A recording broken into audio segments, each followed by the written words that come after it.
Hello good morning guys, कैसे हैं आप लोग। मेरा नाम चंदन कुमार है। आज से अपना यूट्यूब चैनल जीएस मंथन के ऊपर, ठीक है, जनरल साइंस का टॉपिक अपन डिस्कस करेंगे। इसमें पहले अपन शुरू करेंगे बायोलॉजी से, ठीक है, फिर अपन फिजिक्स केमिस्ट्री से पढ़ेंगे।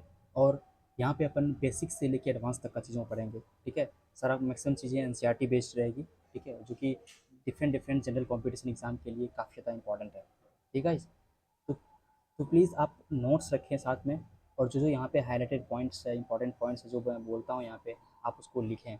अगर यहाँ पे आपको वीडियो अगर ऐसा लगता है कि फास्ट है तो थोड़ा आप वीडियो को पॉज कर करके, लेकिन आप नोट्स ज़रूर बनाएं, ठीक है। चलिए शुरू करते हैं आज का अपना लेक्चर, ठीक है।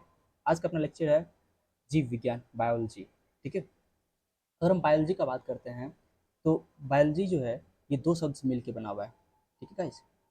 एक सेकंड। बायोलॉजी आपको दो शब्दों से मिलकर बना हुआ है, एक है आपको बायो, ठीक है, और दूसरा जो लॉजी है ना, लॉगी, ये लॉगी लोगोस वर्ड से आया है, ठीक है। तो बायो का मतलब होता है लाइफ, तो बायो का मतलब क्या होता है, इसका मतलब लाइफ। और लॉगी मतलब होता है, ये लोगोस वर्ड से आया है, ठीक है। ये किससे आया है, ये लोगोस वर्ड से आया है, जिसका मतलब होता है स्टडी। क्या होता है, स्टडी मतलब कि अध्ययन, ठीक है। अध्ययन, किसका अध्ययन, तो लाइफ का अध्ययन, ठीक है, लाइफ का स्टडी, ठीक है। जीवन का स्टडी, किसका स्टडी, जीवन की स्टडी। अब देखिए, और जीवन किसके पास होता है, तो सजीव के पास होता है। किसके पास होता है, सजीव के पास होता है, ठीक है। और सजीव को अपन जीव भी बोलते हैं, जनरली क्या बोलते हैं, जीव मतलब कि ऑर्गेनिज्म, ठीक है, जीव।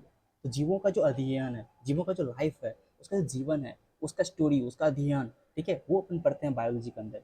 जीव विज्ञान क्या होता है, ये ऐसे बोल सकते हैं, जीव विज्ञान विज्ञान का वह शाखा है जिसके अंतर्गत अपन जीवों का अध्ययन करते हैं, जीवों के लाइफ के बारे में अध्ययन करते हैं, ठीक है। ये होता है अपना जीव विज्ञान। और इसमें चलिए अपना शुरू करते हैं चैप्टर। देखिए, बायोलॉजी को जब अपन शुरू करते हैं ना, तो बायोलॉजी में क्या पढ़ते हैं, हम जीवों के बारे में पढ़ते हैं। दुनिया में बहुत सारा जीव है, करोड़ों जीव है, तो एक एक करके जीवों के बारे में, एक एक जीव के बारे में अध्ययन करना पॉसिबल नहीं है। तो हम क्या करते हैं, सभी जीवों को हम पहले वर्गीकृत करते हैं। हम सभी जीवों को पहले क्या करते हैं, सबको हम वर्गीकृत क्लासीफाई करते हैं, अलग अलग क्लास में रखते हैं। तो क्या होता है, हमें उसको अध्ययन करना आसान हो जाता है, ठीक है। तो चलिए अपन, हम यहाँ पढ़ेंगे क्या, अपन पढ़ेंगे जैविक वर्गीकरण। अच्छा, जैविक वर्गीकरण शुरू करने से पहले अपन यहाँ पे बायोलॉजी का थोड़ा सा हम परिचय कर लेते हैं, बायोलॉजी के थोड़ा बारे में थोड़ा सा जान लेते हैं, ताकि इससे भी क्या क्या क्वेश्चन आ सकता है, ठीक है। चलिए अपन शुरू करते हैं। यहाँ पे हम बात करते हैं अगर जीव विज्ञान का, बायोलॉजी का, तो बायोलॉजी का बोले वो शाखा है जिसके अंदर क्या करते हैं हम, समस्त जीवों का अर्थात जीवधारियों का विस्तृत अध्ययन किया जाता है। जितना भी दुनिया में जितना भी जीवधारी है, सजीव है, सबका एकदम विस्तृत रूप से डिटेल्स में स्टडी करते हैं अपन, ठीक है। और बायोलॉजी ये बहुत इंपॉर्टेंट शब्द है, ये ध्यान रखिए आप कि बायोलॉजी शब्द है ना, ये जो बायोलॉजी शब्द है, बायोलॉजी शब्द का प्रयोग जो किया था सर्वप्रथम, ये क्या था, लेमार्क जो कि फ्रांस के थे, और ट्रेविनस जो कि जर्मनी के थे। इसमें तो ये बहुत इंपॉर्टेंट लाइन है आपको यहाँ पे कि लेमार्क, ध्यान रखना, लेमार्क और ट्रेविनस, लेमार्क और जो है, और ट्रेविरेनस जो है, ये दोनों जो है बायोलॉजी शब्द का, ठीक है, बायोलॉजी शब्द का ये उपयोग किए थे, सर्वप्रथम उपयोग किए थे, ठीक है। ये इंपॉर्टेंट लाइन यहाँ से हो गया, यहाँ से अपना क्वेश्चन बन सकता है, ये ध्यान रखिए। उसके बाद बात करते हैं तो जीव विज्ञान, बायोलॉजी जो है ये एक शाखा के रूप में स्थापित करने के लिए कारण अरस्तु को, अरस्तु ही है, ये जो अरस्तु देखिए यहाँ फोटो दिया भाई, ये अरस्तु, अरस्तु ही ना, अरस्तु ही थे जो कि जीव विज्ञान को एक नया ब्रांच दिया गया साइंस के अंतर्गत, ठीक है। साइंस के अंतर्गत एक जीव विज्ञान को एक ब्रांच दिया, वो अरस्तु के कारण नहीं दिया गया था, इसलिए अरस्तु को हम बोलते हैं जीव विज्ञान का पिता बोलते हैं, जनक बोलते हैं, फादर बोलते हैं, father of the biology is अरस्तु, ठीक है। और साथ में अगर बात करते हैं जीव विज्ञान को, जीव विज्ञान को अपन दो कैटेगरी में, दो दो भाग में बांटते हैं, ठीक है। जीव विज्ञान को अपन दो कैटेगरी में बांटते हैं, दो कैटेगरी में बांटते हैं। एक होता है आपका जंतु विज्ञान, एक क्या होता है, जंतु विज्ञान, जंतु विज्ञान, एक तो आपका हो गया जंतु विज्ञान, और दूसरा हो गया आपका वनस्पति विज्ञान, ठीक है। दूसरा क्या हो गया, दूसरा हो गया वनस्पति विज्ञान, ठीक है। एक सेकेंड गाइस, दूसरा हो गया आपका वनस्पति विज्ञान, जंतु विज्ञान और वनस्पति विज्ञान। जंतु विज्ञान को बोलते हैं जूलॉजी, और वनस्पति विज्ञान को बोलते हैं बॉटनी, ठीक है। जंतु विज्ञान में क्या पढ़ते हैं, हम जंतु के बारे में पढ़ते हैं, ठीक है। जितना भी जंतु जीव है, जो भी जंतु है, एनिमल के बारे में स्टडी करते हैं, उसके लाइफ के बारे में स्टडी करते हैं, वो सब का सब पढ़ते हैं अपन जंतु विज्ञान में, मतलब कि जूलॉजी के अंदर। और बॉटनी के अंदर पढ़ते हैं अपन जितना भी पादप है, पौधा है, ठीक है, पादप के बारे में अध्ययन करते हैं हम कहाँ पे, वनस्पति विज्ञान के अंदर, आपको बॉटनी के अंदर, ठीक है गाइस।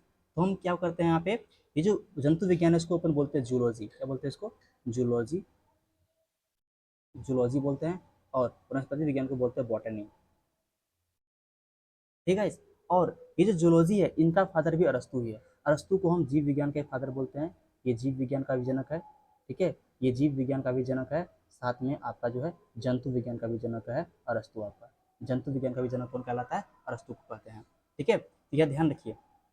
क्या कहता है कि जीव विज्ञान की शाखा के रूप में स्थापित करने के लिए कारण क्या हुआ? अरस्तु को जो है जीव विज्ञान का जनक कहा गया। ठीक है, और साथ में अरस्तु को जंतु विज्ञान का भी जनक कहा जाता है।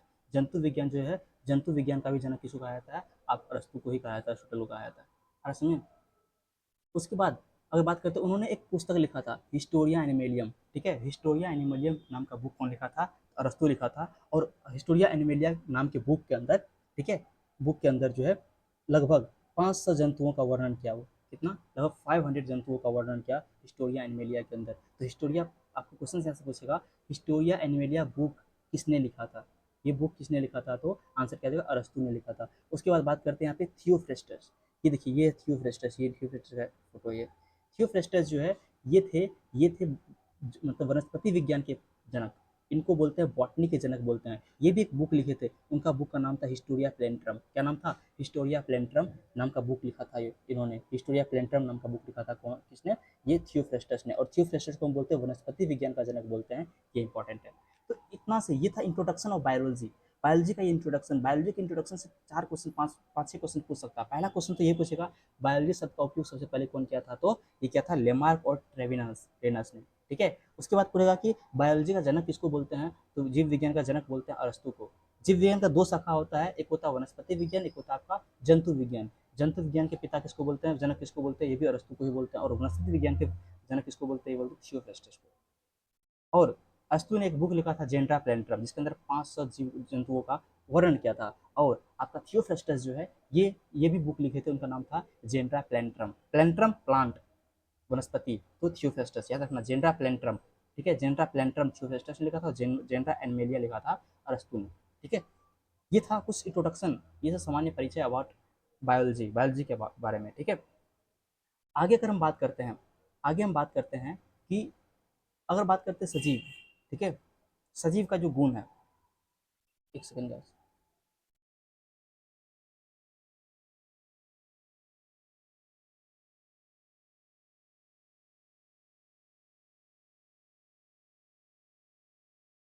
ठीक है, हम बात करते हैं सजीव का गुण।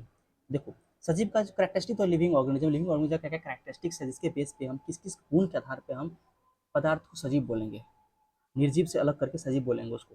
वो कौन कौन सा आधार है, वो कौन कौन सा गुण है, कैरेक्टरिस्टिक्स है जिसके बेस पे। ठीक है, तो सभी जितना भी जीव है ना, सबका सब, हर एक जीव के पास क्या होता है? सजीव एवं प्रकृति, सजीव स्वयं की प्रकृति बनाने वाले। सजीव जो होता है वो स्वयं खुद का उसका नेचर बनाता है, खुद का नेचर होता है सजीव का। ठीक है, बनाने वाले, स्वयं विकसित होने वाले, खुद वो विकसित होता है। एंड मतलब कि सेल्फ इवॉल्व होता है वो। ठीक है, होने वाले, स्वयं विनिमय करने वाले। ठीक है, संवादमात्मक, मतलब कि ये होते हैं। ठीक है, इंटरेक्टिव तंत्र होते हैं ये। ठीक है, जो कि बाहर का जो एक्सटर्नल स्टिमुलाई है, बाहर का जो मतलब कि उद्दीपन है, उद्दीपन करने वाला स्टिमुलाई किसको बोलते हैं? जैसे कि बाहर मान लीजिए कोई हॉट ऑब्जेक्ट, कोई भी ऐसा कोई गर्म वस्तु रखा हुआ, उसको आप छूते हैं तो आप हटा जाते हैं। ठीक है, जल्दी से अपना हाथ वहाँ से विड्रॉ कर लेते हैं, हटा लेते हैं। तो वहाँ पे गर्म वस्तु क्या कहलाएगा? वो जो गर्म वस्तु है वो कहलाएगा स्टिमुलाई। ठीक है, आगे आपको कोई सांप देखते हैं आप, और सांप को देख के आप भाग जाते हो, डर से भाग जाते हो, तो वो सांप आपके लिए क्या हो गया? स्टिमुलाई हो गया। आपने उस सांप को देखा, आपका आंखों ने उसको सांप को देखा, और हमारी ब्रेन के अंदर क्या है? उसके प्रति डर बसा हुआ है, तो हम उसको भाग गए देख के, क्योंकि हमारा आंख उसको देखा, तो वो मैसेज दिया ब्रेन को कि ये कोई हानिकारक जंतु है, तो वहाँ से हम भागे। तो सांप वहाँ पे हमारा उद्दीपन हो गया, स्टिमुलाई हो गया। और इसमें कोई नुकीला चीज़ें, कोई मान लीजिए कोई कांटा वगैरह कुछ है, वहाँ पे हाथ चुभने के बाद हम हटाते हैं हाथ वहाँ से, तो वो कांटा वगैरह क्या हो गया? स्टिमुलाई हो गया, उसको बोलते हैं उद्दीपन बोलते हैं। तो उसके प्रति भी हम प्रतिक्रिया दिखाते हैं। सजीव उनके प्रति प्रतिक्रिया दिखाता है, कोई स्टिमुलाई के प्रति प्रतिक्रिया दिखाता है। जैसे प्रकाश, प्रकाश भी स्टिमुलाई हो गया, उसके प्रति भी प्रतिक्रिया दिखाते हैं जो सजीव। ठीक है, ताप, ये सब प्रकाश, ताप, ये सब क्या हो गया? दिस ऑल आर द, ये सभी का सब क्या हो गया? स्टिमुलाई हो गया, ये सब उद्दीपन हो गया। इसके प्रति क्या होता है? सजीव इनके प्रति प्रतिक्रिया के दिखाने में सक्षम होते हैं। ठीक है, अर्थ में और इसी आधार की बेसिस पे हम जो है बायोदीप ये सब के आधार के बेसिस पे हम सजीवों को अलग करते हैं। चलिए उसमें हम डिटेल में देखते हैं कि क्या क्या वो गुण है, क्या क्या वो अलग अलग टाइप का कैरेक्टरिस्टिक्स है जिसके बेस पर हम सजीव को निर्जीव से अलग करते हैं। सबसे पहले इसमें हो गया कोशिकीय संगठन, सेलुलर ऑर्गेनाइजेशन। ठीक है, कोशिका संगठन का कहने का मतलब क्या हुआ, जितना भी जीव है सबका सब एक एक कोशिका से मिलकर बना हुआ है। जैसे मान मान के जैसे मानते हैं अपन, सपोज मान लो ये कोई बिल्डिंग है, ये बिल्डिंग क्या होगा, ढेर सारा ईंट से मिलकर बना हुआ, ढेर सारा ईंट से मिलकर बना। ये मान लो एक ईंट ये हो गया, एक ईंट ये हो गया, ढेर सारा करोड़ों ईंट से मिलकर बना हुआ, ढेर सारा ईंट से मिलकर बना हुआ एक बड़ा सा बिल्डिंग। उसी तरह से कोई भी सजीव का जो बॉडी है ना, कोई सजीव का जो शरीर है ना, वो भी ढेर सारा कोशिकाओं से मिलकर बना होता है, करोड़ों कोशिकाओं से मिलकर बना होता है। उसको बोलते हैं बहुकोशिकीय जीव। और कोई कोई ऐसा भी जीव होता है जो कि सिंगल कोशिका से मिलकर बना होता है। ऐसा दुनिया में कोई सा जीव नहीं होगा, ऐसा कोई सा सजीव नहीं होगा जो कि बिना कोशिका से मिलकर बना होगा। उस दुनिया में जितना भी जीव है सब का सब किसी ने एक या एक से अधिक कोशिका से मिलकर बना होगा। ठीक है, इसलिए हम बोलते हैं कोशिका को संरचनात्मक और क्रियात्मक इकाई बोलते हैं। संरचनात्मक मतलब कि कोशिका जो है हमारे बॉडी का, जो सजीव का जो बॉडी है उसका संरचना बनाता है, उसका स्ट्रक्चर बनाता है। क्या बनाता है, उसका स्ट्रक्चर बनाता है, उसका संरचना बनाता है। ठीक है, और एक एक सिंगल कोशिका के अंदर भी एक पूरा पूरा पूर्ण लाइफ को जीने का एक मतलब कि उसकी कैपेबिलिटी होता है, क्षमता होता है।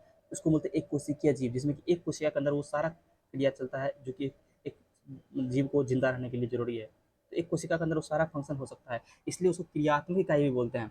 तो कोशिका को हम संरचनात्मक और क्रियात्मक इकाई बोलते हैं, क्योंकि पूरा पूरा सजीव का जो बॉडी है वो कोशिका से मिलकर बना होता है, चाहे वो एक कोशिका से मिलकर बना हो या करोड़ों कोशिका से मिलकर बना हो। जैसे हम लोग हैं, हम लोग एक बहुकोशिकीय जीव हैं।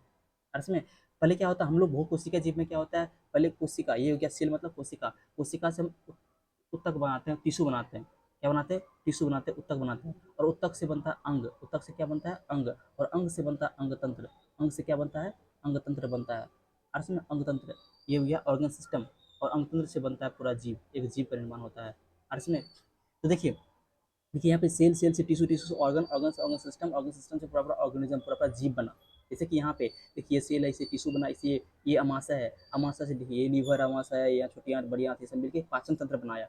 और ऐसा ऐसा तंत्र हमारे शरीर के अंदर ढेर सारा है, पाचन तंत्र, श्वसन तंत्र, परिसंचरण तंत्र, तंत्रिका तंत्र, इस तरह अलग अलग तंत्र से मिलकर पूरा पूरा जीव का निर्माण होता है। तो अगर बात करते हैं नीचे लेवल पे, चलिए तो ये सब का सब क्या है, ये जितना भी उत्तक का सब कोशिका से बना हुआ है, जितना अंग है सब उत्तक, उत्तक कोशिका, तो सबका सब यहाँ पे कोशिका से मिलकर बना हुआ है। इसलिए जितना भी जीव है सबका सब कोशिका से मिलकर बना ही होगा। इसलिए बोलते हैं कोशिकीय संगठन एक निर्धारित लक्षण हो गया। इससे हम ये निर्धारित कर सकते हैं कि ये सजीव है या ठीक है, ये सजीव है। अर्थ में सजीव को निर्धारित करने के लिए कोशिकीय संगठन इंपॉर्टेंट फीचर हो गया, इंपॉर्टेंट यहाँ पे एक गुण हो गया, अर्थ में एक कैरेक्टरिस्टिक्स हो गया। कोई दिक्कत? आगे है एक एक्टरमाता उपापचय। ये क्या आता है, एक एक्टरमाता उपापचय। ठीक है, उपापचय को बोलते हैं, इंग्लिश में बोलते हैं मेटाबॉलिज्म।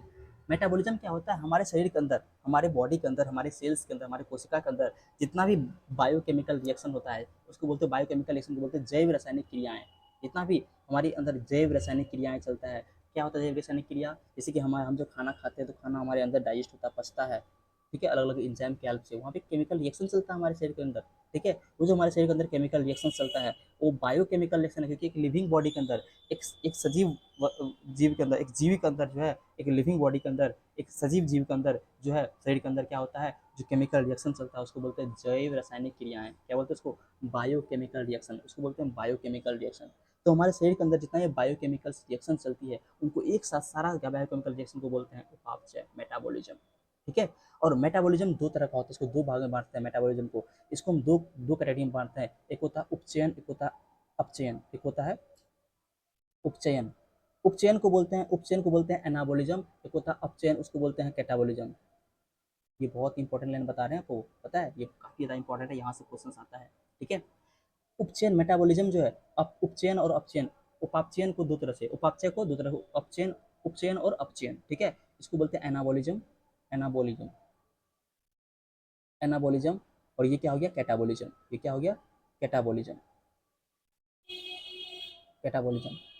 ठीक है, तो एनाबोलिज्म में क्या होता है, एनाबोलिज्म में बनता है, चीजें बनता है।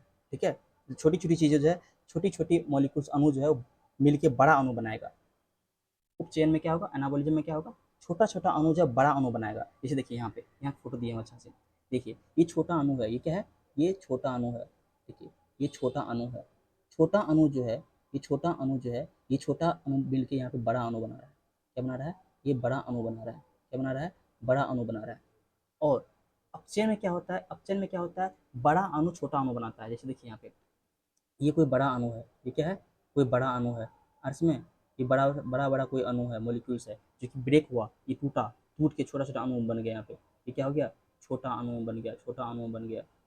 इसमें छोटा अणु बन गया, छोटा अणु बन गया। तो बड़ा अणु छोटा अणु बनता है किसमें, आपको कैटाबोलिज्म के अंदर, अपचयन के अंदर। उपचयन के अंदर क्या बनता है, छोटा अणु बड़ा अणु बनता है। और इसमें जब जब बड़ा अणु छोटा अणु में टूटता है ना, तो यहाँ से एनर्जी निकलता है, यहाँ से ऊर्जा निकलता है। क्या निकलता है यहाँ से, यहाँ देखिए ये एनर्जी, ऊर्जा निकला, एनर्जी निकला, और ये एनर्जी के हेल्प से फिर छोटा अणु बड़ा अणु बनता है। ठीक है, आज समझ में। इसको और डिटेल में पढ़ेंगे अपन, आगे एग्जाम्पल लेंगे। तो हमारा जो प्रकाश संश्लेषण है, प्रकाश संश्लेषण में क्या होता है, बड़ा अणु बनता है, ग्लूकोज बनता है, कार्बन डाइऑक्साइड वाटर से ग्लूकोज बनता है। तो कार्बन डाइऑक्साइड वाटर क्या है, छोटा छोटा अणु है, और ग्लूकोज उससे बड़ा अणु है। तो छोटा अणु बड़ा अणु बनता है, तो प्रकाश संश्लेषण क्या हो गया, ये एक तरह का अपचयन उपचयन रिएक्शन हो गया, एनाबोलिज्म रिएक्शन हो गया, एनाबोलिज्म हो गया। और जो हमारा कोशिकीय शोषण है, कोशिकीय शोषण, सेलुलर रिस्पायरेशन जो है, कोशिकीय शोषण जो है, उसको अपचयन रिएक्शन, कैटाबोलिक रिएक्शन बोलते हैं, क्योंकि इसमें ग्लूकोज जो है वो ब्रेक होता है, ग्लूकोज ब्रेक होकर CO2 और वाटर बनाता है। ठीक है, आगे चल के अपन पढ़ेंगे। और इसमें तो देखिए यहाँ पे क्या कहता, उपापचय मेटाबॉलिज्म क्या होता है, जीवों को पूर्ण करने के लिए, एक जीव को पूरा करने के लिए, एक जीवन को पूर्ण करने के लिए, हमारे जीवन को, एक लाइफ को सस्टेन करने के लिए, हमारे अंदर जितना भी केमिकल रिएक्शन चलता है, हमारे अंदर होने वाली जितना भी जैव रासायनिक क्रियाएं हैं, को सम्मिलित रूप से कंप्लीटली एक साथ मिलकर हम मेटाबॉलिज्म बोलते हैं। जितना भी हमारे अंदर रिएक्शन चलता है उस सबको एक साथ क्या बोलेंगे, उस सबको एक साथ बोलेंगे हम मेटाबॉलिज्म, मतलब कि उपापचय। उपापचय दो प्रकार की होती है, कितने प्रकार, दो प्रकार का होता है। ये देखिए अपचयन और उपचयन। ठीक है, उपचयन और अपचयन, एनाबोलिज्म और कैटाबोलिज्म। ठीक है, अब एनाबोलिज्म इस प्रक्रिया द्वारा सजीवों के शरीर में सरल अणु में जटिल अणु का निर्माण होता है। सरल अणु से जटिल अणु मतलब सिंपल सिंपल मॉलिक्यूल से कॉम्प्लेक्स मॉलिक्यूल्स का फॉर्मेशन होता है, छोटा छोटा मॉलिक्यूल से बड़ा बड़ा मॉलिक्यूल्स का फॉर्मेशन होता है, उसको बोलते हैं एनाबोलिज्म रिएक्शन। जैसे कि वृद्धि जो प्रक्रिया है हमारे शरीर के अंदर, जो वृद्धि क्रिया है, जिसमें हमारे शरीर का वृद्धि होता है, हमारा शरीर ग्रोथ करता है, हमारा शरीर बढ़ता है, बड़ा होता है। ठीक है, इसके अंदर ये जो ग्रोथ है, ये एनाबोलिक एनाबोलिक रिएक्शन के कारण हो रहा है। और कैटाबोलिज्म क्या होता है, ये टूटता, टूट के बिखरता है, टूटता है, और इसमें टूटता है। तो हमारे जैसे कि रिस्पायरेशन, जो हम शोषण करते हैं, शोषण क्या है, ये अपचयन रिएक्शन का एग्जाम्पल है। ये इंपॉर्टेंट लाइन है आपको। और एक चीज़ और, ये जो भी कैटाबॉलिक रिएक्शन होता है, कैटाबॉलिक रिएक्शन में क्या होता है, ऊर्जा मुक्त करते हैं, मतलब कि यहाँ से एनर्जी रिलीज होता है। ये इंपॉर्टेंट है, देखिए यहाँ पे एनर्जी रिलीज हो रहा है, और ये एनर्जी रिलीज होकर क्या बना रहा है यहाँ पे, ये जो है सिंथेसाइज कर रहा है, निर्माण कर रहा है, बड़ा अणु का निर्माण, बड़ा अणु का निर्माण कर रहा है, छोटा अणु से मिलकर बड़ा अणु का निर्माण हो रहा है। कोई दिक्कत, तो ध्यान रखिएगा कि अपचयन रिएक्शन जो होता है, कैटाबॉलिक रिएक्शन जो होता है, उसमें ऊर्जा का मुक्त होता है। जैसे कि शोषण प्रक्रिया जो है, ये अपचयन अभिक्रिया का ये टाइप है, प्रकार है। कोई दिक्कत, बोलिए, आगे बढ़े। कोई दिक्कत, जैसे कि अगर आगे हम जैसे जैसे मान लीजिए फोटोसिंथेसिस है, प्रकाश संश्लेषण है। प्रकाश संश्लेषण में क्या होता है, कार्बन डाइऑक्साइड लेते हैं, कार्बन डाइऑक्साइड, वाटर, ठीक है, साथ में सन का ऊर्जा लेके, ये जो पत्ता है, जो लीफ है, ये क्या करता है, शुगर का मतलब ग्लूकोज का निर्माण करता है, और साथ में ऑक्सीजन निकालता है। ठीक है, इसे यहाँ पे देखिए CO2 और वाटर मिला के ग्लूकोज बना, और साथ में यहाँ पे ऑक्सीजन रिलीज हुआ। तो क्या क्या हुआ, ये ग्लूकोज बड़ा मॉलिक्यूल्स है, ये जो ग्लूकोज है ना, ये C6H12O6, ये बड़ा मॉलिक्यूल्स है, ये क्या है, ये बड़ा अणु है, ये बड़ा अणु है, यहाँ पे छोटा छोटा अणु बड़ा अणु बना रहा है। तो ये क्या हो गया, ये हो गया आपका, ये हो गया आपका उपचयन। क्या हो गया, ये उपचयन हो गया, मतलब कि एनाबॉलिक रिएक्शन हो गया, जिसमें बड़ा मॉलिक्यूल्स बनता है। और अगर बात करते हैं रिस्पायरेशन में, देखिए यहाँ पे ये क्या, सेल का रिस्पायरेशन, इसमें क्या होता है, ये देखिए ग्लूकोज, ये जो ग्लूकोज बना, ये जो ग्लूकोज बना यहाँ पे, ये तो अभिक्रिया हो गया एनाबॉलिज्म, फोटोसिंथेसिस जो भी यहाँ पता है। और यहाँ देखिए ये जो ग्लूकोज है, इस ग्लूकोज में क्या हो गया यहाँ पे, ये C6H12O6 है, इसमें क्या होगा, इसके साथ ऑक्सीजन जुड़ेगा, और यहाँ पे इसका ऑक्सीकरण अभिक्रिया होगा, और ऑक्सीकरण अभिक्रिया होके क्या करेगा, यहाँ पे ATP बना देगा। क्या बनाएगा यहाँ पे, ATP बना देगा, और साथ में यहाँ पे CO2 और वाटर बना देगा। ठीक है, तो बड़ा मॉलिक्यूल छोटा अणु में टूट गया। ये जो है सेलुलर रिस्पायरेशन, ये जो श्वसन है, रिस्पायरेशन है, this is the type of अपचयन। क्या हो गया, ये अपचयन अभिक्रिया हो गया, कैटाबोलिज्म रिएक्शन हो गया। तो दिक्कत, बोलिए, समझ में आया अपचयन और उपचयन क्या होता है। ठीक है, अर्थ में ये देखिए, हमारे शरीर के अंदर जितना भी अमीनो एसिड्स है, आगे चल के पढ़ेंगे अमीनो एसिड क्या होता है। अमीनो एसिड से मिलकर प्रोटीन बनता है, फैटी एसिड, ठीक है, और कार्बोहाइड्रेट ग्लिसरॉल से मिलकर फॉस्फोलिपिड बनता है, जो कि कोशिका का जो है झिल्ली उसका निर्माण करता है। प्रोटीन से हमारा अलग अलग तरह का एंजाइम, हार्मोन्स वगैरह सब बनता है शरीर के अंदर। ठीक है, और देखिए कार्बोहाइड्रेट में जैसे मोनोसेकेराइड से पॉलीसेकेराइड बनता है। ठीक है, ग्लूकोज वगैरह सबसे मिल मिल के ग्लाइकोजन स्टार्च वगैरह सब बनता है, ठीक है। जैसे nucleo nucleo nucleo nucleo bases है, बेस से, ठीक है, न्यूक्लियो मतलब कि नाइट्रोजन बेस वगैरह से मिलकर न्यूक्लियोटाइड वगैरह सब बनता है, फिर डीएनए आरएनए बनता है, ठीक है। अर्थ में ये सब क्रिया हमारे शरीर के अंदर चलते रहता है, ये रिएक्शन हमारे शरीर के अंदर चलते रहता है, सबको एक साथ बोलते हैं उपापचय, मतलब कि मेटाबॉलिज्म रिएक्शन, ठीक है, कोई दिक्कत। चलिए आगे अगर हम बात करते हैं, आगे कुछ कुछ और जैसे कि कुछ और अभी क्या पढ़ रहे हैं पता है, हम पढ़ रहे हैं कि कोई भी जीव है उसको जीव कब बोलेंगे, सजीव कब बोलेंगे, उसको सजीव तब बोलेंगे जब ये सब कुछ मतलब कि कैरेक्टरिस्टिक्स है जो उसके अंदर हो, जैसे कि कोशिकीय संगठन, उपापचय, ठीक है। उसके बाद हम पढ़ेंगे वृद्धि, ग्रोथ, ठीक है। अब क्या ग्रोथ, ग्रोथ जो है ये होता है क्या सजीव के अंदर, बिल्कुल होता है, लेकिन ग्रोथ को क्या हम निर्धारित क्या कहते हैं, मतलब कि सजीव निर्धारण करने के लिए, ठीक है, निर्धारित गुण बोलेंगे क्या, ठीक है, उसको क्या निर्धारित गुण बोलेंगे। जैसे यहाँ देखिए आपको कोशिकीय संगठन क्या लिखा है, निर्धारित लक्षण, ठीक है। ये क्या है, सजीव का एक निर्धारित लक्षण है, मतलब ये सजीव को निर्धारित करने के लिए कि हाँ ये सजीव है, उसको पूरा सेटिस्फाई करने के लिए सजीव है वो है। लेकिन क्या आपको क्या वृद्धि ऐसा लक्षण है कि हम बोल सकते हैं कि इसके कारण ये सजीव है। देखिए होता क्या है, ये देखिए यहाँ पे एक फिगर बनाया यहाँ पे, ये एक बालू, एक सैंड का एक ढेरा है, ठीक है। इसके ऊपर देखिए बंदा बालू का यहाँ पे बालू उस पे गिराया जा रहा है, तो क्या होगा, सैंड का ये जो है ढेर बढ़ेगा, ग्रो करेगा, वृद्धि करेगा। ये तो वृद्धि कर रहा है, क्या ये वृद्धि, क्या ये सैंड का टीला है, क्या ये सजीव है, नहीं सजीव नहीं है, ठीक है। जो वृद्धि होता है ये दो तरह का होता है, जो वृद्धि होता है ये दो तरह का होता है, एक होता है आंतरिक वृद्धि, क्या होता है, एक होता है आंतरिक, एक होता है आंतरिक वृद्धि, एक हो गया बाह्य, बाहर बाहर वाला, ठीक है, एक बाह्य वृद्धि हो गया। अर्थ में जो आंतरिक इंटरनल ग्रोथ होगा उसको हम निर्धारित गुण बोल देंगे, इससे हम निर्धारित कर सकते हैं कि ये जीव है। जितना भी सजीव है सबके अंदर जो ग्रोथ होता है, जैसे हम भी बहुत ही छोटे से बड़े हो गए हैं अभी, ठीक है, तो हम जो है जैगोट से, पता है आगे चल के पढ़ेंगे अपन, जैगोट से एम्ब्रियो, एम्ब्रियो से हम लोग यहाँ इतना बड़े हो गए। अर्थ में एक सिंगल कोशिका से ही मिलकर जितना भी दुनिया में जितना भी जीव है सबका सब किसी न किसी स्टेज में सिंगल सेल का होगा, एक ही कोशिका होगा, उसे ढेर सारा कोशिका बना है, तो हम ग्रोथ किए भाई, ग्रो किए हैं। जब हम ग्रो किए मेरे अंदर वृद्धि हुआ, लेकिन ये वृद्धि कैसा है, हमारे अंदर जो वृद्धि है, सजीव के अंदर जो वृद्धि है ये आंतरिक वृद्धि है, अंदर से होने वाला वृद्धि है। लेकिन निर्जीव वस्तु में क्या होता है, बाहर से वृद्धि होता है, वृद्धि बाहर से होता है। जैसे गाँव सब में देखे होंगे कि बहुत सारा जगह क्या होता है ना, तुलसी के पौधे के पास क्या होता है, आपको स्टोन पत्थर को गाड़ दिया जाता है, और पत्थर सालों सालों साल में बहुत साल में क्या होता है वो हल्का ग्रो कर जाता है। तो वहाँ क्या हो गया, बाहर से सिलिका वगैरह का डिपोजिशन हुआ, बाहर से मिट्टी वगैरह का डिपोजिशन होकर अपना साइज बड़ा किया, अंदर से ग्रोथ नहीं हुआ, बाहर से ग्रोथ हुआ। बाहर से अगर ग्रोथ हुआ, एक्सटर्नल ग्रोथ हुआ, वो डिफाइनिंग फीचर नहीं है, वो निर्धारित लक्षण नहीं है सजीव का। अंदर से ग्रोथ, अंदर वृद्धि, अगर आंतरिक वृद्धि हो, आंतरिक वृद्धि को हम बोलते हैं ये निर्धारित गुण है, ये निर्धारण करने वाला लक्षण है सजीव को। कोई दिक्कत आ रहा है?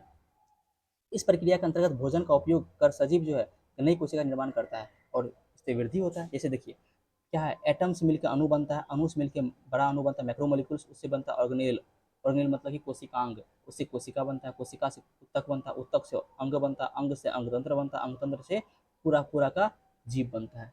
अर्थ में ये देखिए ग्रो कर रहा है ना, धीरे धीरे ग्रोथ कर रहा है, ग्रोथ हो रहा है ना अर्थ में ये। लेकिन ये ग्रोथ कैसा है, आंतरिक ग्रोथ है, अंदर में होने वाला ग्रोथ है। कोई दिक्कत बोलिए अर्थ में।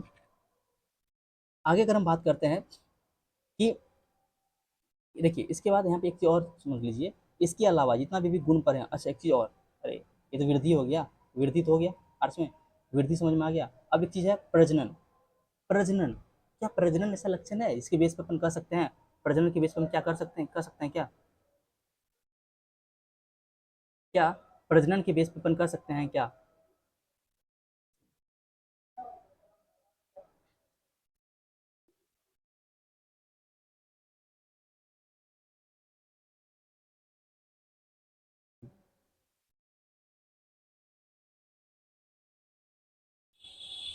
देखिए क्या प्रजनन को अपन डिफाइनिंग फीचर क्या बोल सकते हैं क्या, क्या प्रजनन को डिफाइनिंग फीचर बोल सकते हैं क्या, ठीक है। अब उसके लिए देखते हैं कि देखिए बहुत सारा एनिमल ऐसा है जो प्रजनन नहीं कर पाता है, ठीक है, बहुत सारा एनिमल ऐसा है जो प्रजनन नहीं कर सकता है। जैसे एस्ट्रल हनी बी, ठीक है, कुछ मधुमक्खियाँ होती हैं male honey bee, sterile honey bee, जो कि आगे प्रजनन नहीं कर सकता है लेकिन वो जीव है। बहुत सारा ऐसे ह्यूमन में भी, मानव में भी बहुत सारा ऐसा मतलब कि कपल होते हैं, जोड़ी होते हैं जो कि प्रजनन की क्षमता उसके अंदर नहीं होता, कोई उसके प्रजनन तंत्र के अंदर कुछ प्रॉब्लम आने के कारण वो प्रजनन नहीं कर सकता है। तो अगर वो प्रजनन नहीं कर सकता क्या उस जीव नहीं बोलेंगे, उसको सजीव नहीं बोलेंगे, बिल्कुल बोलेंगे। तो प्रजनन को हम निर्धारित गुण नहीं बोलेंगे, जितना सजीव है सबका सब प्रजनन करता है, बिल्कुल करता है, लेकिन इसके बेस पर हम निर्धारित कर दें ये सजीव है, ये निर्जीव है, ये नहीं, बिल्कुल नहीं। प्रजनन जो है सभी जीव करते हैं, बिल्कुल। प्रजनन द्वारा अपने समान जीवों का जन्म देते हैं, क्षमता प्रजनन कहलाती है, इस जीवों का मुख्य गुण है, बिल्कुल मुख्य गुण है, लेकिन इसके बेस पर हम निर्धारित नहीं करेंगे, ये डिफाइनिंग फीचर नहीं हो गया, क्योंकि ऐसा भी कुछ जीव है, ऐसा भी कुछ सजीव है जो प्रजनन नहीं करता फिर भी उसको सजीव बोलते हैं। कोई दिक्कत अर्थ में? चलिए, नेक्स्ट है कॉन्सियसनेस, चेतना। ये लगभग हर एक जीव के पास होता है, इसको अपन निर्धारित गुण बोलते हैं। देखिए इसमें ये जो है, इसको अपन निर्धारित गुण बोलेंगे, ये लगभग, ये देखिए करने वाला, ये सजीव को निर्धारित करने वाला गुण है। ये सजीव क्या है? ये सजीव को निर्धारित करने वाला गुण है, इससे हम निर्धारित कर सकते हैं कि बिल्कुल ये सजीव सजीव है, ठीक है, ये पदार्थ जो है ये सजीव है, क्योंकि कॉन्शियसनेस सिर्फ उसी सजीव के अंदर होगा, निर्जीव के अंदर कॉन्शियसनेस नहीं होता है, ठीक है। कॉन्शियसनेस के अंदर क्या होता है, हम सराउंडिंग के प्रति, अपने पर्यावरण, अपने आसपास के प्रति हम क्या सचेत रहते हैं, चेतना रहता है और हमारे अंदर। जैसे मान लीजिए आगे, मान बाहर बहुत ज़्यादा गर्मी है, बहुत ज़्यादा धूप है, तो हम अंदर आ जाते हैं, छाया में आ जाते हैं, रूम के अंदर आ जाते हैं ऐसे में, तो हम उसके प्रति सचेत है ना, हम अवेयर है ना भाई ज़्यादा बाहर गर्मी है, ठीक है। जैसे कि आप, जैसे कि मान लीजिए, जैसे कि प्रकाश हो गया, ताप हो गया, जल हो गया, गुरुत्व हो गया, ठीक है, रासायनिक पदार्थ हो गया, इस सब के प्रति हम अवेयर रहते हैं, सचेत रहते हैं, हमारा बॉडी, हमारा सेल्स, हम खुद, ठीक है। ये सिर्फ गुण किसका है? ये गुण है आपका सजीव का गुण है, इसको बोलते हैं कॉन्शियसनेस। इसके अंतर्गत संवेदनशीलता, मतलब सेंसिटिविटी आती है, अर्थात सभी जीव अनुभूति करने के लिए प्रकाश, ताप, ये सब का आदि के प्रति क्या करता है, प्रतिक्रिया दिखाता है की क्षमता रखता है, उसको उद्दीपन शक्ति भी बोलते हैं। उद्दीपन वही स्टिमुलाई, ठीक है, उद्दीपन समझाते हैं आपको, स्टिमुलाई, जैसे कि बाहर कोई नुकीला चीज़ है उसको छूते हैं हम, हाथ निकाल, तुरंत हाथ हटा लेते हैं वहाँ से, ये उसको बोलते हैं मतलब किसी के प्रति प्रतिक्रिया दिखाना, स्टिमुलाई। और जो कांटा हो, कांटा स्टिमुलाई हो गया, उद्दीपन हो गया, हम उसको हटा ले रहे हैं वहाँ से, ठीक है। और इसमें ये सब कुछ लक्षण है जिसके बेस पर हम बोलते हैं ये सजीव है, और उसमें से कुछ कुछ लक्षण जो है जो आपको निर्धारित करने वाला है। निर्धारित करने वाला कौन कौन सा हो गया कि सेल जो है, कोशिकीय संगठन, सेलुलर ऑर्गेनाइजेशन, कोशिकीय संगठन निर्धारित गुण, बिल्कुल ऐसा कोई सजीव नहीं होगा इसके अंदर जो कोशिका से मिलकर नहीं बना होगा, ये इंपॉर्टेंट हो गया। उसके बाद अगर बात करते हैं कि मेटाबॉलिज्म, बिल्कुल हर एक कोशिका में चलेगा, जितना भी जीव है सबके अंदर चलेगा, तो ये भी निर्धारित करने वाला गुण। तो मेटाबॉलिज्म, उपापचय हो गया, ठीक है, उपापचय हो गया, कोशिकीय संगठन हो गया, ठीक है। उसके बाद वृद्धि को हम नहीं बोलते हैं, प्रजनन वृद्धि को हम नहीं बोलते हैं कि ये गुण है सजीव का, लेकिन ये निर्धारित करने वाला गुण नहीं है। हाँ, और चेतना, कॉन्शियसनेस बिल्कुल है। और इसके अलावा एक होता है सेल्फ कॉन्शियसनेस, स्वचेतन, खुद के प्रति चेतना। देखिए सेल्फ कॉन्शियसनेस सिर्फ मानव के पास है, सेल्फ कॉन्शियसनेस किसके पास है? मानव के पास है। क्यों ऐसा बोलते हैं? जैसे मान लीजिए आपके घर के बाहर एक नाला है, उस नाला के अंदर गंदा गंदा पानी है और आपको भयंकर प्यास लगा, बहुत जोरों का प्यास लगा हुआ है, क्या आप उस नाला का पानी पियेंगे? नहीं पियेंगे। क्यों? क्योंकि आपको पता है, आप खुद के प्रति अवेयर है, आपको पता है ये गंदा पानी हमें बीमार कर देगी। बट वहीं पे एक मान लीजिए कोई जानवर है, जैसे कि मान लीजिए कोई डॉग है या कोई सुअर वगैरह कुछ ऐसा है जिसको कि प्यास लगा हुआ है, वो ये नहीं देखेगा कि ये गंदा पानी है, वो पानी को पी लेगा, क्योंकि उनको उसको उस वो जो है उसके प्रति अवेयर नहीं है उतना, अर्थ में। तो सेल्फ कॉन्शियसनेस क्या है? ये मानव के पास होता है, स्वचेतन सिर्फ मानव के पास है, लेकिन चेतना, कॉन्शियसनेस हर एक जीव के पास है, दुनिया में जितना भी जीव है सबके पास चेतना है, कॉन्शियसनेस है, अर्थ में। ये चलिए, इसके अलावा कुछ और गुण है, कुछ और, जैसे कि गति हो गया, मूवमेंट हो गया, पोषण हो गया, उत्सर्जन हो गया, ये सभी कुछ गुण है जिसके गुण है, ये सभी कुछ करेक्टरिस्टिक्स है, कुछ लक्षण है, गुण है, इसके बेस पर हम, जो कि सजीव के अंदर पाया जाता है, ठीक है, सभी सजीव का ये लक्षण के अंतर्गत आते हैं, ठीक है। अब देखिए, अब कह रहा है कि इन लक्षणों के स्पष्ट है कि जितना भी लक्षण वही पर, इससे पता चल गया कि हमको पौधा और जंतु जो है, पौधा और जंतु जो है ये दोनों सजीव है, बिल्कुल सजीव है। पौधा, पौधा के अंदर वो सारा गुण जो भी पढ़े अपन, जंतु के अंदर वो सारा गुण जो भी पढ़े अपन, तो पौधा और जंतु के पास ये सारा मतलब कि लक्षण है, इसका मतलब ये सजीव है। तो मेनली हम जो पढ़ेंगे बायोलॉजी के अंदर, हम मेनली जो पढ़ेंगे ये हम पौधा और जंतु के इर्द गिर्द पढ़ेंगे, इसके अलावा भी पढ़ेंगे लेकिन मेनली इसके बारे में पढ़ेंगे, तो इसलिए हम इसको पढ़े देखते हैं अर्थ में। अब देखिए, निम्नलिखित लक्षण के आधार पर पौधा और जंतु को विभेद किया जाता है, और पौधा और जंतु को कैसे अलग कर सकते हैं, यहाँ भी से भी क्वेश्चन आता है कि जंतु पौधा से कैसे अलग है, ठीक है। पादप और जंतु में क्या अंतर है, प्लांट और एनिमल में क्या अंतर है। जैसे कि हम बात करते हैं, पहले बात करते हैं कोशिका का संरचना के आधार पर, क्या बात करते हैं, कोशिका के संरचना के आधार पर बात करते हैं। तो जैसे कि कोशिका भित्ति, कोशिका सेल वॉल जो होता है, कोशिका भित्ति सेल वॉल जो है, ये सिर्फ और सिर्फ आपको पादप में मिलेगा, भित्ति पाई जाती है, यहाँ पे कोशिका भित्ति पाई जाती है, जो कि सेलुलोज का बना होता है, बहुत इंपॉर्टेंट लाइन, बहुत इंपॉर्टेंट लाइन, ये जो है आपको सेलुलोज का बना होता है, ये बहुत इंपॉर्टेंट है कि कोशिका भित्ति जो है पादप का वो सेलुलोज का बना होता है, और कोशिका भित्ति जंतु में नहीं पाया जाता है। यहाँ पे कोशिका भित्ति नहीं पाया जाता है, यहाँ पे कोशिका झिल्ली पाई जाती है। कोशिका झिल्ली वैसे पादप में भी पाया जाता है, पादप में भी होता है कोशिका झिल्ली, लेकिन यहाँ पे कोशिका भित्ति नहीं होता है। यहाँ पे कोशिका भित्ति जो एब्सेंट होता है आर्स में, ठीक है। और पादप के अंदर जो कोशिका भित्ति है ये सेलुलोज का बना होता है। इसके पादप के अलावा भी एक मतलब कि जीव है, एक ऑर्गेनिज्म है, उसको बोलते हैं फंजाई, कवक, फंजाई, FUNGI, फंजाई।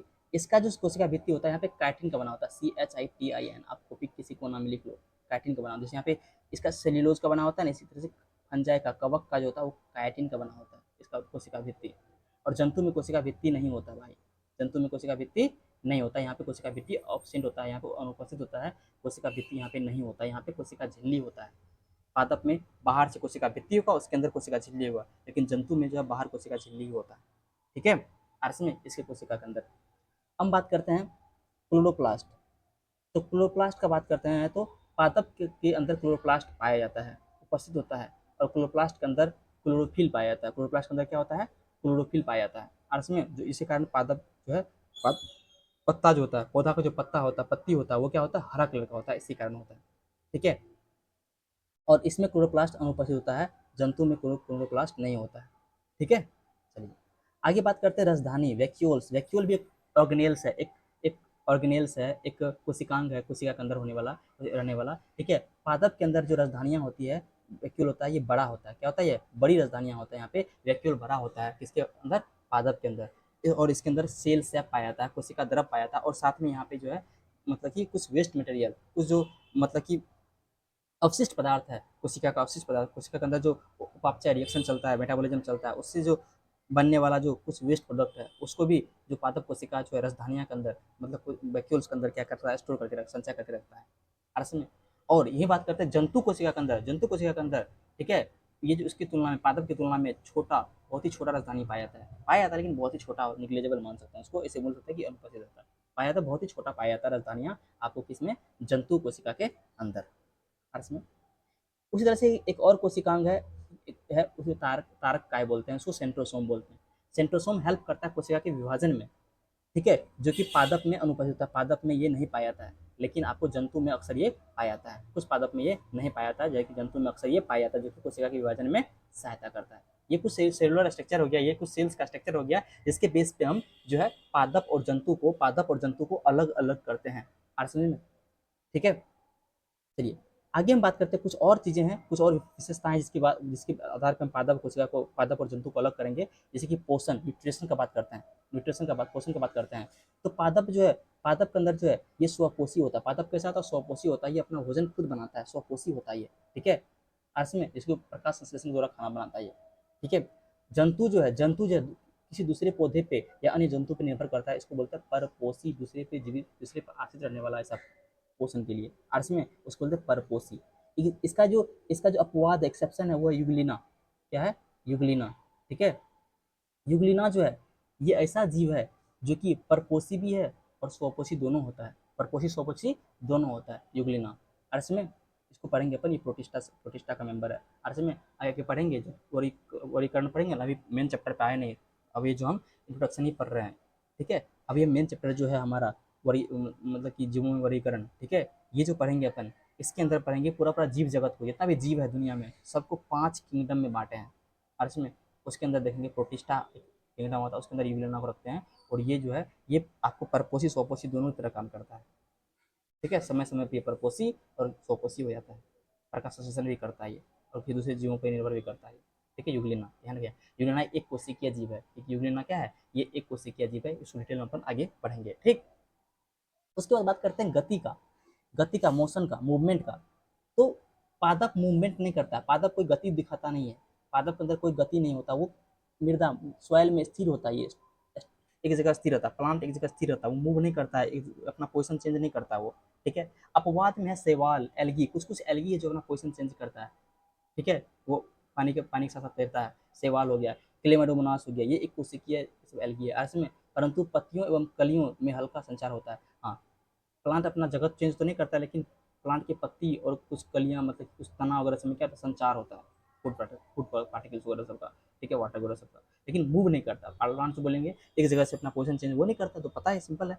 और जंतु भोजन के हेतु, आवास के हेतु, ठीक है, प्रजनन के हेतु, ये सब के कारण जो है फूड, शेल्टर, रिप्रोडक्शन, ये सब के लिए अपना जगह चेंज करता है, मूव करता है, ठीक है। जंतु घूमते हैं, उसके अंदर गति करते हैं जंतु, लेकिन पौधा ऐसा नहीं करता। इसके अपवाद है कुछ, जैसे कि कोरल स्पंज है, कोरल या स्पंज, ये एनिमल जंतु है, ठीक है, जो कि पॉलीफेरा का मेंबर है। आगे चल के पढ़ेंगे, एनिमल किंगडम में पढ़ेंगे, उसको अलग अलग कैटेगराइज करते हैं उसको, ठीक है, पॉलीफेरा से टाटा टेनोफोरा, इसको क्लास 9th का, लेकिन फिर इसको डिटेल में पढ़ेंगे। वहाँ पे कोरल और स्पंज जो होता है ये मूव नहीं करता है, ये एक जगह स्टिक रहता है, एक जगह फिक्स रहता है। आरस में इसका अपवाद ध्यान रखिएगा, आपको जंतु मूव नहीं करता, लेकिन इसमें अपवाद क्या है, इसमें कोरल और स्पंज है, ये मूव नहीं करता है, ठीक है।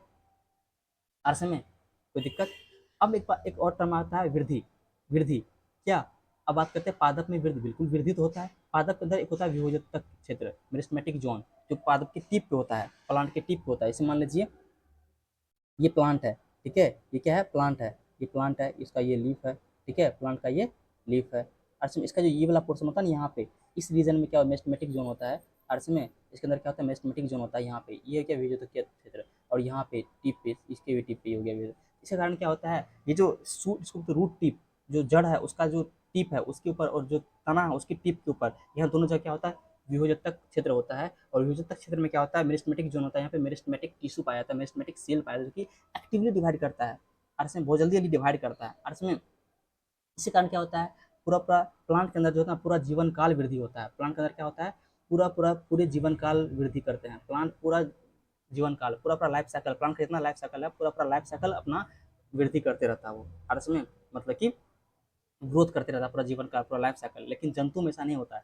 जंतु में क्या होता है, एक निश्चित आयु तक ही होती है वृद्धि, जो होता है एक निश्चित निश्चित आयु तक की वृद्धि होता है जंतु के अंदर। लेकिन प्लांट के अंदर क्या होता है, वृद्धि जो होता है पूरा पूरा होल लाइफ होता है, पूरा पूरा लाइफ टाइम होता है अर्थ में, पूरा पूरा लाइफ टाइम होता है। कोई दिक्कत अर्थ में। अगर हम बात करते हैं फिर नेक्स्ट, अगर बात करते हैं कि उत्सर्जन, एक्सक्रीशन का बात करते हैं, उत्सर्जन, तो उत्सर्जन तंत्र प्लांट के अंदर नहीं होता है, यहाँ पे अभाव होता है, यहाँ पे उत्सर्जन तंत्र का अभाव होता है। लेकिन यहाँ पे उत्सर्जन तंत्र पाया जाता है, विकसित, यहाँ पे एक डेवलप्ड उत्सर्जन तंत्र होता है जंतु के पास, जो कि अमोनिया, यूरिया, यूरिक अम्ल, ये तीन जो है, अमोनिया, यूरिया, यूरिक अम्ल जो है, ये अवशिष्ट पदार्थ है, जो कि अवशिष्ट पदार्थ है हमारे, जो कि उत्सर्जन के द्वारा शरीर के बाहर निकलता है उत्सर्जन तंत्र के हेल्प से। लेकिन ऐसा पादप में ऐसा कोई उत्सर्जन तंत्र नहीं होता है, यहाँ पे नहीं होता है। यहाँ पे हानिकारक पदार्थ जैसे कि तेल, गोंद वगैरह सब जो है, ये इसका स्रावत होता है, श्रावण होता है, ये सिक्रीट होता है, प्लांट की बॉडी से सिक्रीट होता है अर्थ में। कोई दिक्कत। और इनके शरीर में संचित, और जो कि इनके शरीर में जो संचित रहता है वो इसका स्राव करते हैं बाहर, प्लांट के बाहर। आप देखेंगे आम के प्लांट के ऊपर लेटेक्स निकलते रहता है, ठीक है, या रबर प्लांट पे जो रबर निकलता है वो सब क्या है, अपशिष्ट पदार्थ है उसका, ठीक है। लेकिन यहाँ पे कोई उत्सर्जन तंत्र नहीं होता है, उत्सर्जन तंत्र नहीं होता पादप के पास। लेकिन जंतु के पास एक वेल डेवलप्ड, ठीक है, विकसित उत्सर्जन तंत्र होता है, इसी कारण वो अमोनिया, यूरिया, यूरिक अम्ल को अपने शरीर से बाहर कर सकता है, ठीक है। उसके बाद आता है अनुक्रिया, रिस्पॉन्सेस, रिस्पॉन्सेस। तो पादप जो है, पादप अपने तंत्रिका तंत्र एवं संवेदी अंग द्वारा का अभाव होता है यहाँ पे, ठीक है, यहाँ पे तंत्रिका तंत्र तो नहीं होता, संवेदी अंग नहीं होता, तो क्या ये रिस्पॉन्स दिखाएगा, रिस्पॉन्स दिखाएगा, लेकिन बहुत स्लो रिस्पॉन्स दिखाता है, ये धीमा होता है इसका जो रिस्पॉन्स, प्रतिक्रिया धीमा, प्रकाश, संपर्क आदि के प्रति जो है ये बहुत धीमा प्रतिक्रिया दिखाता है।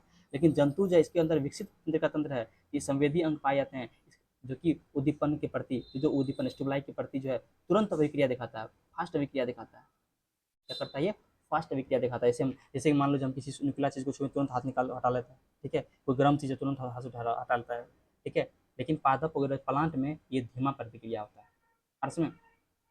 ये कुछ, ये अभी जो हम पढ़े ये सब कुछ कुछ लक्षण पढ़े, इसके बेस पर अपन जंतु को, पादप को अलग अलग करेंगे। इससे पहले पढ़े थे हम सजीव को निर्जीव से कैसे अलग करते हैं, ये सब चीज़ें पढ़े थे, ये सब इंपॉर्टेंट है, ठीक है। आप इस वीडियो को आप पॉज करके जो इंपॉर्टेंट लाइन्स है आप उसको यहाँ पे आप लिखो, ठीक है। और काफ़ी इंपॉर्टेंट है, यहाँ से लगभग 15-20 क्वेश्चन ऐसा बना है, ऐसा क्वेश्चन है जो किसी न किसी एग्जाम में श्योर आया हुआ है और काफ़ी इंपॉर्टेंट है। तो ये था अपना बायोलॉजी का एक सिंपल सा, ठीक है, अपना एक परिचय, सिंपल। अभी तो ये इंट्रोडक्शन ही था, कहानी अभी बहुत बाकी है। आगे पढ़ेंगे अपन जीवों में वर्गीकरण, जैविक वर्गीकरण पढ़ेंगे, बायोलॉजिकल क्लासिफिकेशन से और मजा आएगा, ठीक है। ठीक इंट्रोडक्शन था। तो अगले लेक्चर में, इससे अगला लेक्चर में अपन पढ़ेंगे जैविक वर्गीकरण, ठीक है। आप एकदम सीक्वेंस से नोट्स बनाते चलो, बहुत ही सुंदर नोट्स बनेगा आपका, ठीक है गाइस। चलिए, thank you guys, thank you for watching and listening.